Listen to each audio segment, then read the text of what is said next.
जब से हमने खबर ब्रेक की कि जम्मू कश्मीर में 5 एमएलए जो है गवर्नर, लेफ्टिनेंट गवर्नर नॉमिनेट करेगा,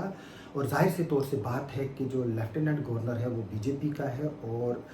जो नॉमिनेटेड एमएलएज होंगे वो बीजेपी के होंगे। जिस तरह से पिछली बार पीडीपी और बीजेपी की कोलिएशन थी, उसमें एक प्रिया सेठी को नॉमिनेट किया गया था जो बीजेपी की मिनिस्टर भी बनी थी फिर, और उसके अलावा अंजुम फाजली साहिबा थी जो महबूबा मुफ्ती साहिबा की दोस्त भी थी और एक ऑथर थी और रिनोन हिस्टोरियन है, एजुकेशनिस्ट थी, उसको बनाया गया। इसके अलावा लेजिस्लेटिव काउंसिल में 8 एमएलसी की जो है वो नॉमिनेशन सीट्स में 4 बीजेपी को गई थी और 4 पीडीपी को गई थी। अब वही प्रक्रिया जो है वो अब इन 5 एमएलए के लिए भी जो है अपनाई जा रही है, जिसमें हमें सोर्सेज से खबर मिली है कि तकरीबन 15 के करीब नाम जो है वो पार्टी ने ऑलरेडी भेजे हुए हैं, जिनमें 2 फीमेल होंगे, 2 कश्मीरी पंडित होंगे और उसमें 1 कश्मीरी पंडित फीमेल होगी और 1 वेस्ट पाक रिफ्यूजी होगा। हर सीट पर 3-3 का पैनल है, यानी कि जो 15 हैं उसमें 5 लोगों को चुना जाएगा, लेकिन वो कौन लोग हैं अभी इस पर डिस्कशन जो है हो रही है। इसमें काफ़ी नाम सामने आ रहे हैं। दरख्शां इंद्राबी का नाम सामने आ रहा है, शगुन परिहार हमारी किश्तवाड़ से है, उसका नाम सामने आ रहा है कि अगर वो इलेक्शन हारती है तो उसको असेंबली में जो है वो थ्रू नॉमिनेशन जो भेजा जाएगा, क्योंकि बीजेपी की पॉलिटिक्स के लिए शगुन परिहार जो है वो एक अहम हिस्सा है, क्योंकि बीजेपी ने शगुन परिहार को एज ए मार्टियर फैमिली जो है विक्टिम जो है मिलिटेंसी के, उसके मद्देनज़र मैदान में उतारा, क्योंकि उनके फादर अजीत परिहार जी और उनके चाचा अनिल परिहार जी की मिलिटेंट्स ने किश्तवाड़ में जो है वो उनकी हत्या की थी, जिसको आज भी हम लोग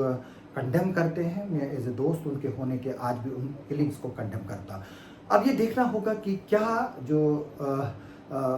बीजेपी है वो दरख्शां इंद्राबी, शगुन परिहार और मेरे पास ये भी नाम आ रहा है कि जो रजनी सेठी साहिबा है, जिनका पिछले दिनों मैंने किश्तवाड़ में इंटरव्यू किया था, वो स्पोक्स पर्सन है, उनका नाम भी जो है वो इस लिस्ट में शामिल है। और भी काफ़ी लोग हैं, लेकिन उन पर कंफर्मेशन जो है वो नहीं हो रही है। लेकिन बीजेपी जो है वो किसी भी तरह जम्मू कश्मीर में गवर्नमेंट बनाना चाहती है, जिसमें वो एक तो ये 5 एमएलए का सहारा ले रही है और दूसरा जो उनको अपना नंबर आएगा, और उसके अलावा इंडिपेंडेंट्स कैंडिडेट्स पर जो है वो बीजेपी डिपेंडेंट है, यानी कि उस इंडिपेंडेंट कैंडिडेट में उनके कुछ अपने लोग भी हैं जो बागी हो गए थे। जिस तरह से अगर हम पवन खजूरिया की बात करें उधमपुर से, उन पर नज़र है, उनकी जुगल किशोर की माता वैष्णो देवी जो सीट है वहाँ पर उनकी नज़र उस पर है। इसी तरह से रामबन में भी जो बागी कैंडिडेट है बीजेपी का, वो भी एक ड्राइविंग सीट में है, हालांकि वहाँ पर नेशनल कॉन्फ्रेंस को अपर हैंड है। इसी तरह से इंद्रवाल से भी गुलाम मोहम्मद सुरूरी और प्यारेलाल शर्मा जो है वो इंडिपेंडेंट कैंडिडेट है,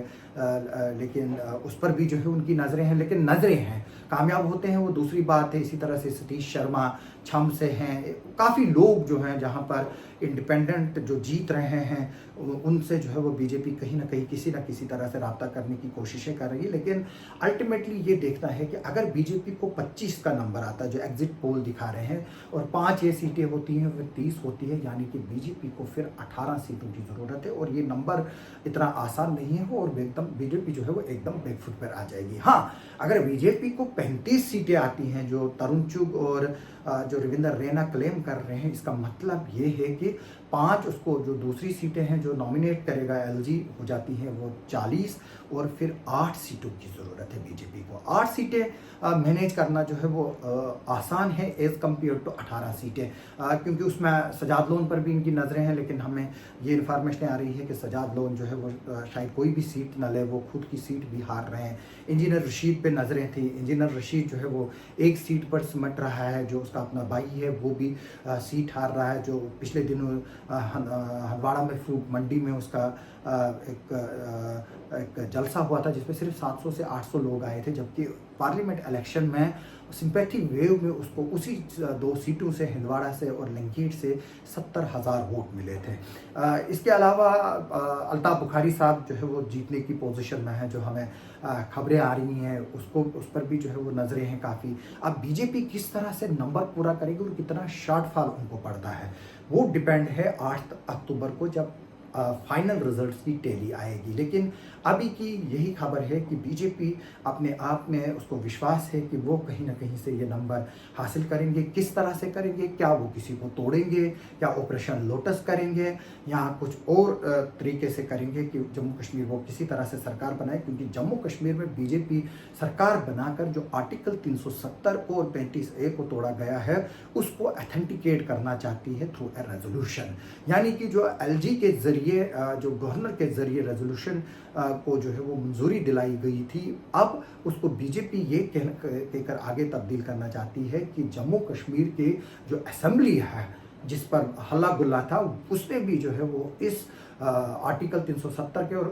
370 और 35A को हटाने में जो है वो एक तरह से स्टेप लगाई है। अब देखना ये होगा कि इसमें बीजेपी कितनी कामयाब होती है, किस तरह से वो गवर्नमेंट बनाती है, क्या एनसी, कांग्रेस और पीडीपी आपस में मिल पाएंगे, क्या ये कोलिएशन टिक पाएगा? अगर ये टिकेगा कोलिएशन तो कितनी देर टिकेगा वो आइंदा आने वाला वक्त ही बताएगा। आप हमारे साथ बने रहें, हमारी पॉलिटिकल न्यूज़ पर आगे भी नजर रहेगी। आप सबका सुनने के लिए और देखने के लिए बहुत बहुत शुक्रिया।